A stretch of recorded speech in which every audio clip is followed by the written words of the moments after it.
close. The hunt for survivors is turning into a hunt for bodies in Indonesia, which is still reeling from that deadly tsunami. In Indonesia on Saturday, the Anak Krakatau volcano erupted, a massive chunk of the volcano collapsing into the sea and causing those high waves. The death toll has now risen to 429, with 154 people still missing, some 1,500 people known to be injured. And joining us, we are able to provide immediate services to people affected by the tsunami here, particularly those evacuated from the disaster areas. On the first day, we helped those having injuries like traumas and fractures before delivering them to nearby hospitals. And joining us now from Jakarta is Simon Roughneen, correspondent for the LA Times and the Nikkei Asian Review. Simon, what do we understand now about how this tsunami happened and how it's possible that there were no early warnings? Well, as you described there just a few moments ago, the Anak Krakatau volcano has been erupting since mid-year.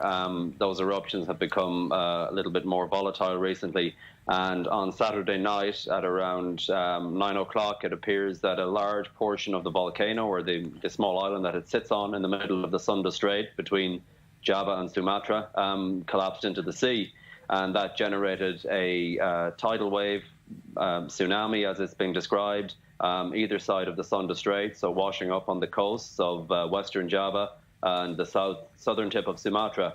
The wave came without warning, in part because Indonesia's tsunami early warning systems have proven a little bit ineffective in the past. The bigger earthquake and tsunami disaster that happened in September, if you recall, there were issues about the warning system there.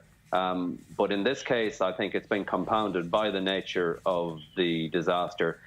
Typically, tsunamis are caused by earthquakes, and the earthquake itself serves as a signal that there might be a tsunami coming. You feel the earthquake, and then the other classic sign, of course, is that the seawater recedes. It pulls back out to sea, or pulls back away from the coastline, and that's generally taken as a signal that a big wave could be coming. So that's another warning that people can get. And as well as that, there are supposed to be sirens that go off that are triggered by these other signals that an earthquake itself can generate. But in this case, the slumping of the land or the volcano into the sea, whether or not it's technically possible or feasible to generate a man-made early warning system based on that is not clear. There have been seismologists and volcanologists and other experts toing and froing in the media and on social media since the weekend disaster about whether or not it's feasible to give a sufficient warning time to people living on coasts in situations like that. And especially with a active volcano that sits in an island in the middle of a strait, it's, for obvious reasons, not safe or secure to approach the volcano or to do any, certainly unusual circumstances for a tsunami. Simon, tell us, what's the situation on the ground? We're seeing reports of over 150 people missing and now increasingly presumed dead. Are people on the ground getting the emergency supplies they need?